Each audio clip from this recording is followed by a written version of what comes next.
अस्सलामुअलैकुम या अली मदद। एक बार फिर जर्नी ऑफ फेथ के प्लेटफॉर्म पे आपको खुशामदीद कहते हैं।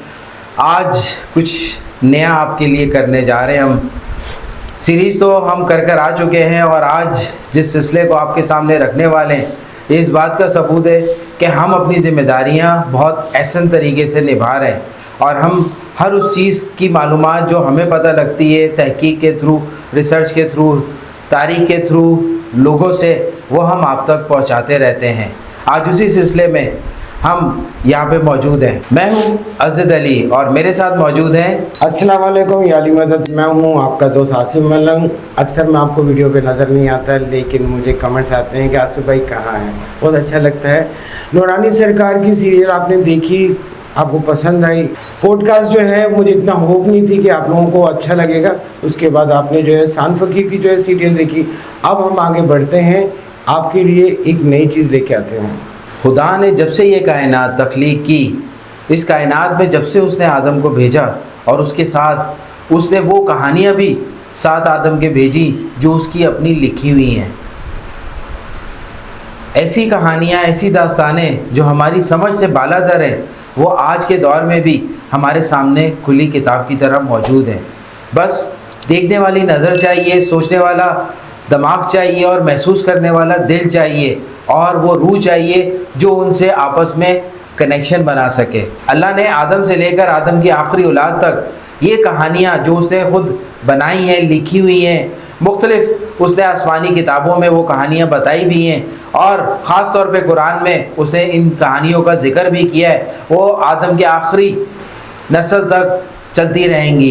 इन कहानियों को पूरा करने के लिए बहुत से उसने पैगंबरों को भेजा और जब लोगों ने उनकी नहीं मानी तो अल्लाह ने उन पर अज़ाब भी नाजिल किया और समझाने की कोशिश की उस वक्त के लोगों को और आज के लोगों को कि सुधर जाओ, समझ लो, क्योंकि समझ में ही फ़ायदा है।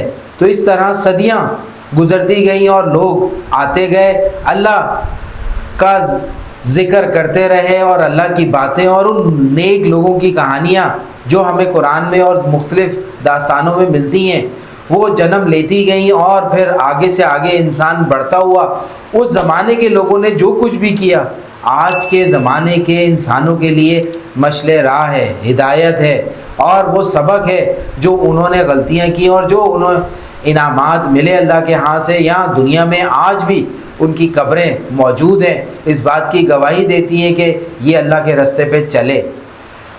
तो आज क्या इंसान कहाँ भटक रहा है, क्या कर रहा है, इस बारे में हम आसिफ मलंग से पूछेंगे। आज का इंसान कहाँ भटक रहा है, क्योंकि मैं जहाँ पे भटक रहा हूँ वहाँ पे पुराने लोगों के साथ आप भटक रहे हैं, नए लोगों के साथ आप रेस में लगे हुए हैं, आप भाग दौड़ में लगे हुए हैं, आप स्टैंडर्ड में लगे हुए हैं, आप बहुत सारी चीज़ों में लगे हुए हैं।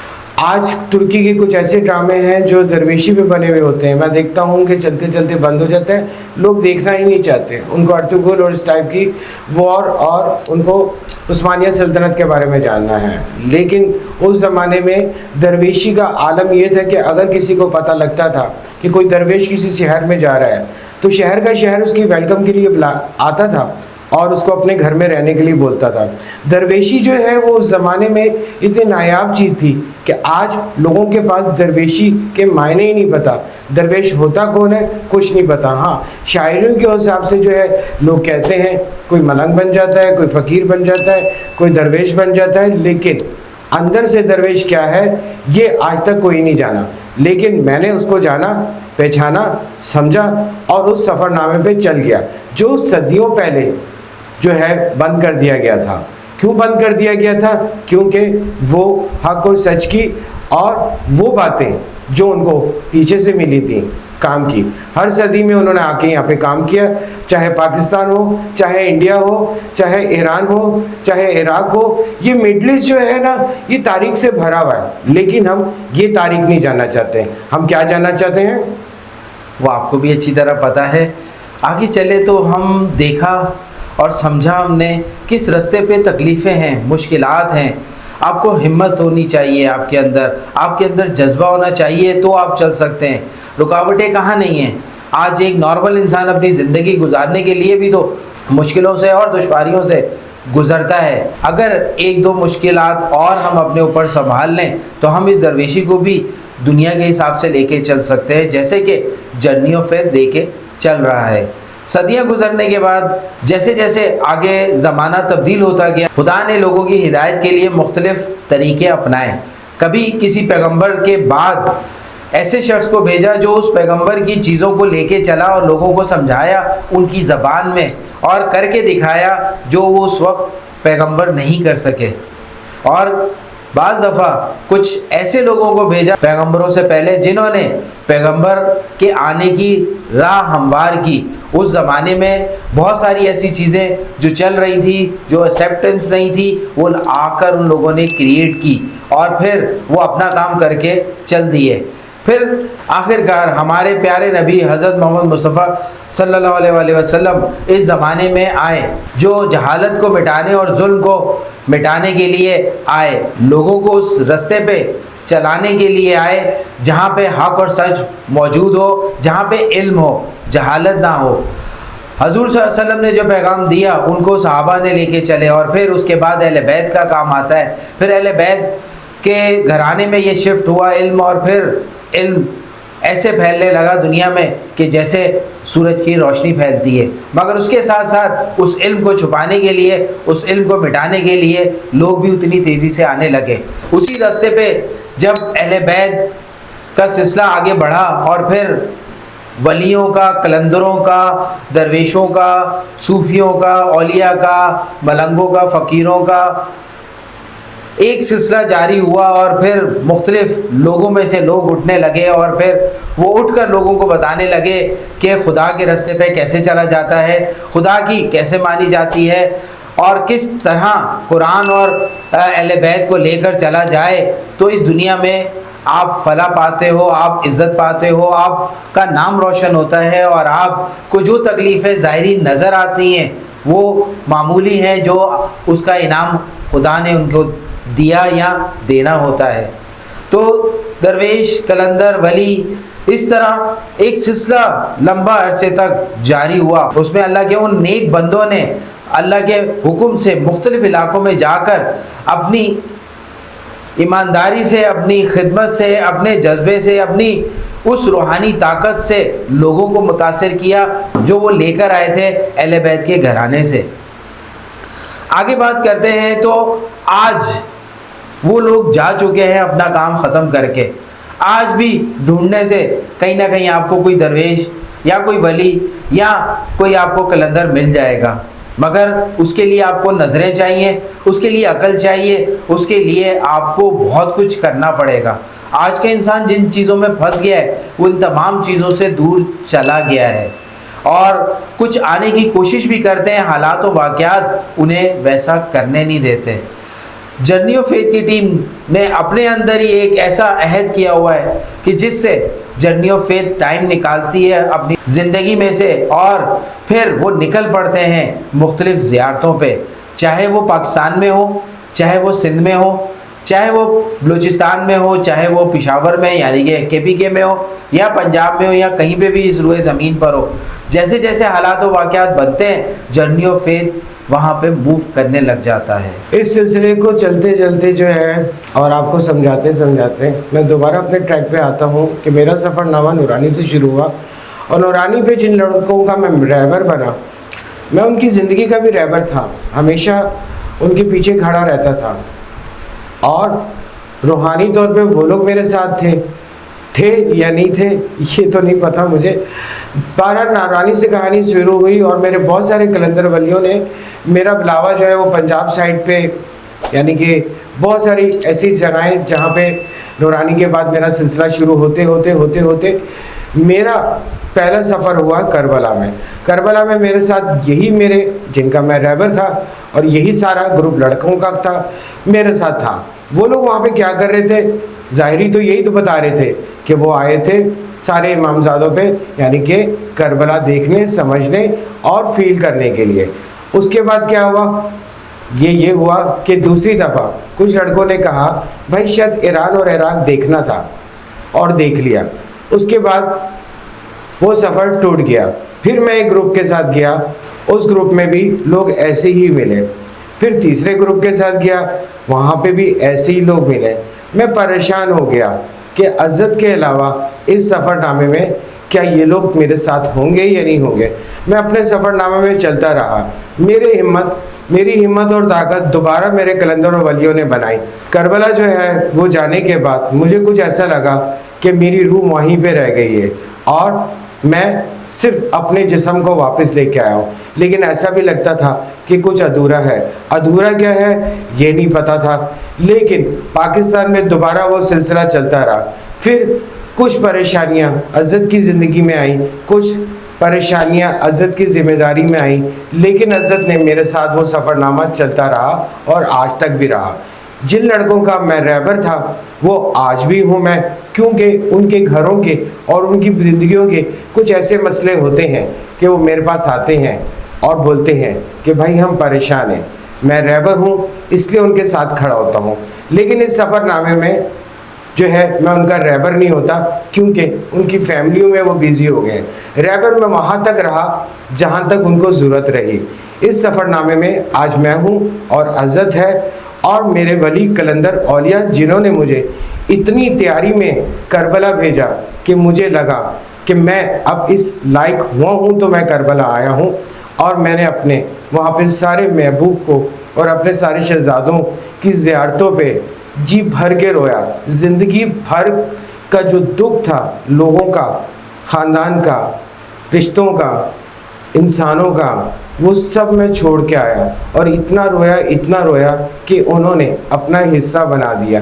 करबला के बाद मेरे लिए ईरान खुला और ईरान के इमामज़ादों ने मुझे हाथों हाथ लिया। लेकिन मैंने अपने काफ़िले में अपने साथ चलने वालों के लिए अंदाज़ा लगा लिया था कि ये मेरे साथ इस काफ़िले में शायद हो या ना हो, क्योंकि जिनका मैं रहबर था वो आज मेरे साथ नहीं है, तो ये लोग क्या होंगे। और मैं और अज़्ज़त अपने उस सफ़रनामे पे चलते रहे। इसके बाद एक ऐसा टाइम आया जहाँ पे आजमाइश और यकीन और बर्दाश्त और सब्र जो मेरे इमामज़ादों ने मुझे करबला में समझाई, वो मेरे आगे जाके काम आई। लेकिन इंसान है, कहीं ना कहीं गलती होती है। जैसे जैसे हम आगे बढ़ते लगे और जैसे जैसे हम आगे ज़ियारतों पे जाने लगे, ना कि हम ईरान, इराक़ और बाकी मुल्कों में जाते, बल्कि हम पाकिस्तान में भी, इसी सिंध में भी और पंजाब में भी और बलूचिस्तान में भी हम बहुत सारी नई नई ज़ियारतें करने लगे। फिर कुछ ऐसा हुआ कि दुनिया कुछ अरसे के लिए बंद हुई और फिर जब दोबारा खुलने लगी तो हमारा चांस लगा बाय रोड का।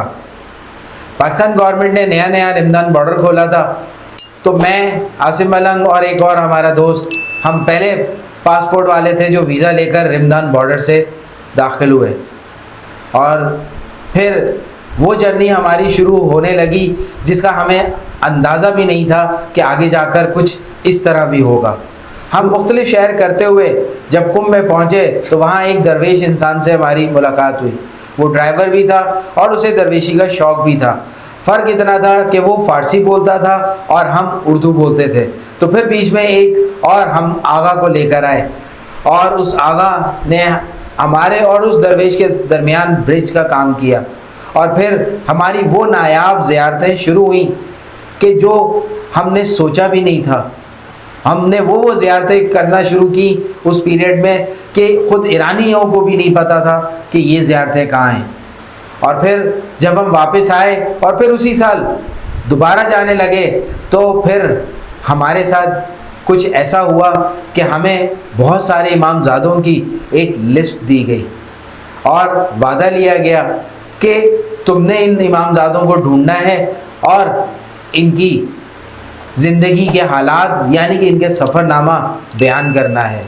हमने उस पर एग्री किया और फिर हम उसी साल के एंड में बहुत ज़ियारतों में गए जो आपने हमारे पिछले टूर्स देखे। हम कुचान गए, चिलरान गए, फिर हम मशहद के इर्द गिर्द बहुत सारे इलाकों में गए। इस तरह कुंभ के इर्द गिर्द इलाकों में सावा कावा गए, फिर काशान गए, मशहद अर्दहाल गए, नयासर गए, फिर हम यज़ गए, फिर तफ गए, फिर बफ गए, फिर हम मेरीज़ गए, मेबत गए। इस तरह हमने बहुत सारे और शहर किए और फिर वो सीरीज़ हम करके वापस आए। हमारी हिम्मत बढ़ी और फिर हमने एक बहुत बड़ा अपनी ज़िंदगी का रिस्क खेलना चाहा। वो रिस्क क्या था? वो था कि पाकिस्तान से एक गाड़ी पर जाना। ये बहुत बड़ा प्रोजेक्ट था, कोई छोटा नहीं था। उसके लिए आपको हफ्तों की नहीं महीनों की तैयारी चाहिए थी, सवारी ऐसी चाहिए थी, कॉन्फिडेंस चाहिए था, मालूमात चाहिए थी और बहुत सारा फाइनेंस चाहिए था। हमने इस प्रोजेक्ट को लिया और इसकी हमने साथ साथ पब्लिसिटी भी शुरू की। और जब मैं वहाँ गया और फिर हमारे साथ क्या हुआ और किस तरह वो सीरीज़ चली और उसके एंड में क्या क्या हुआ, ये तो आप देख चुके होंगे। अगर नहीं देखा तो वो पूरी सीरीज़ मौजूद है वहाँ पर। हाँ, एक वक्त ऐसा भी आया कि हमारी गाड़ी ख़राब हुई, हमारी ज़ियारतें रुक गई और उस पूरी ज़ियारतों के टूर में हम सिर्फ 5 ज़ियारतें मुश्किल से कर सके, वो भी इतनी मुश्किल से कर सके कि अगर आपने वो ज़ियारतें देखी हो तो आपको पता लगेगा कि हमने उस ज़ियारतों के बाद टूर ख़त्म करना पड़ा। और फिर उस टूर के आखिर में जब हम वापस लौटे पाकिस्तान तो कुछ चीज़ें हमारी वहीं रह गई और फिर यहाँ एक बहुत बड़ा हमें गम सहना पड़ा और उस गम से निकले भी नहीं थे। तो और बहुत सी मुश्किलात और परेशानियाँ ने ऐसे आ गई जैसे बस हमारा ही घर देख लिया था उसने। आहिस्ता आहिस्ता मैं और आसिम अलंग उस चीज़ों से उनको समझ के आगे निकलने लगे और फिर उसी साल के आखिर में हम दोबारा भी गए और फिर हम इस टूर के लिए गए जो आज हम आपको बताने वाले हैं। इस टूर में क्या हुआ, क्या क्या होने वाला था हमारे साथ, इसकी कुछ हेडलाइन जो है वो आसिम अलंग बताएंगे। हुआ ऐसा कि जब हमें उस टूर के बाद अंदाज़ा हुआ कि हमने सारी चीज़ें अपनी प्लान की हैं और बाद में याद आया कि प्लान तो वो करते हैं, तो मुझे और अज़त को एहसास हुआ कि गलती थी। फिर उसमें एक बहुत बड़ा सदमा ऐसा हुआ जो मेरे लिए, अज़त के लिए बर्दाश्त और सब्र करना बहुत मुश्किल था। वो टूर ऐसा था कि जितना हमने उसको ऊपर उड़ाया हुआ था और उसने वैसे ही हम दोनों को नीचे गिराया हुआ था। लग रहा था कि हमने अपनी सोच जो है शायद थोप दी है। मैंने बार बार अपने इमामों से जो है वो बोला कि अगर मुझसे कोई गलती हुई तो आप माफ़ कर देना। इस पीरियड में मैं बहुत टूट चुका था, बहुत बिखर चुका था और बाज़ दफ़ा तो मुझे ऐसा लग रहा था कि मेरा ईमान कमज़ोर हो जाएगा। इसी पीरियड में मेरे मौला अली के बहुत करीब के एक इमामज़ादे से मेरी ज़ियारत हुई, यानी कि मुझे उनकी ज़ियारत पे जाने का मौका मिला।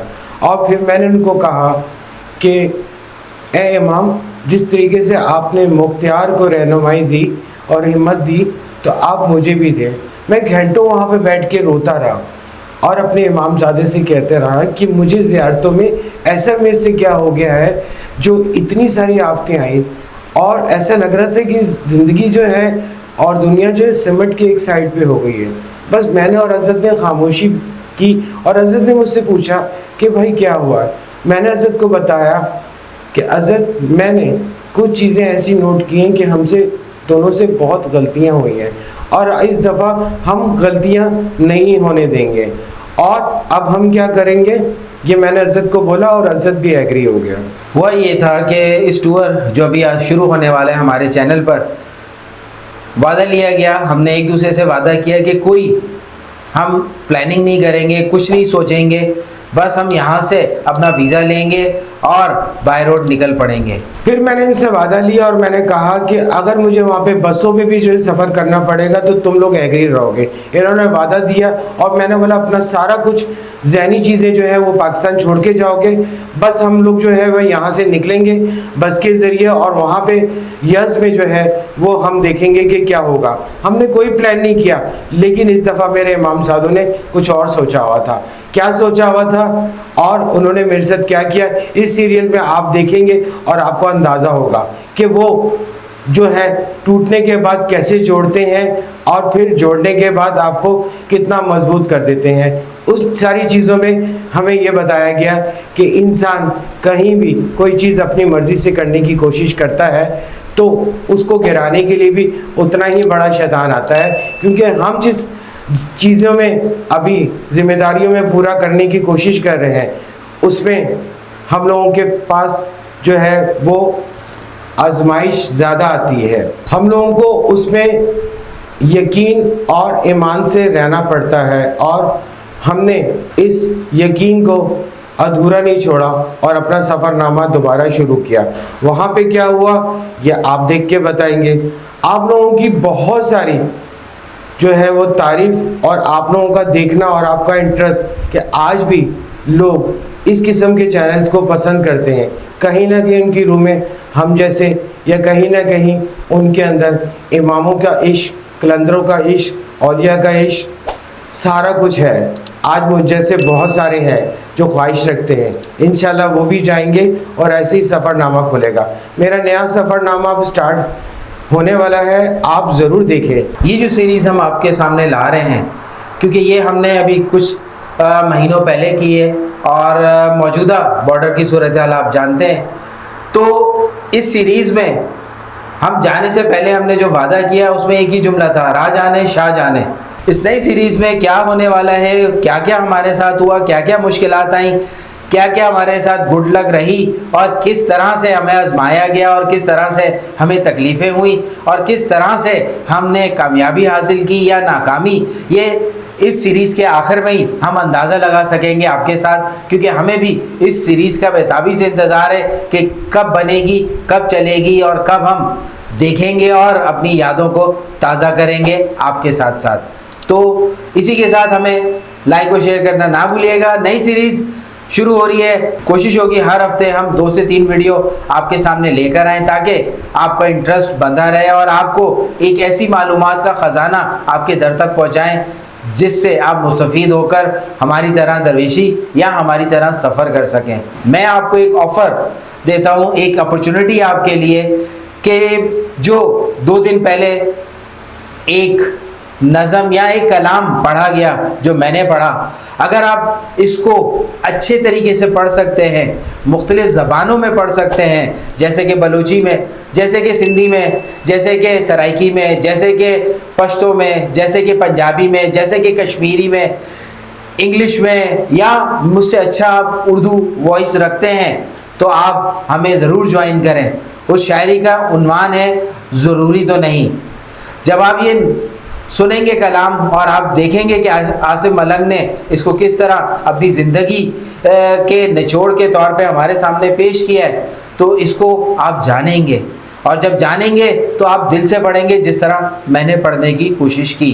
जी हाँ, मेरी ख्वाहिश है कि मेरी नज़म जो है आप लोग सब पढ़ो और आप सबकी आवाज़ में मुझे मिले, हर ज़ुबान में मुझे मिले। नीचे दिया हुआ है नंबर, इस नंबर पे जो है आप मुझसे कांटेक्ट करो और मेरी अगली सीरियल में आपके नाम के साथ जो है ये नज़म आपकी आवाज़ में जो है उसमें शामिल होगी। मुझे बहुत अच्छा लगेगा और मुझे ऐसा लगेगा कि आप आसिफ मलंग की नज़म को और आसिफ मलंग को और जर्नी ऑफ फेथ को पसंद करते हैं, प्यार करते हैं और इस सफ़र में मेरे साथ रहें। बस एक नसीहत करूँगा एक मलंग होने के नाते कि ज़िंदगी का सफ़रनामा हो, कौन साथ है वो छोड़ दें और अपने सफ़रनामे पे जारी रहें। तो मिलते हैं आपसे। अस्सलाम वालेकुम या अली मदद। अस्सलाम वालेकुम या अली मदद।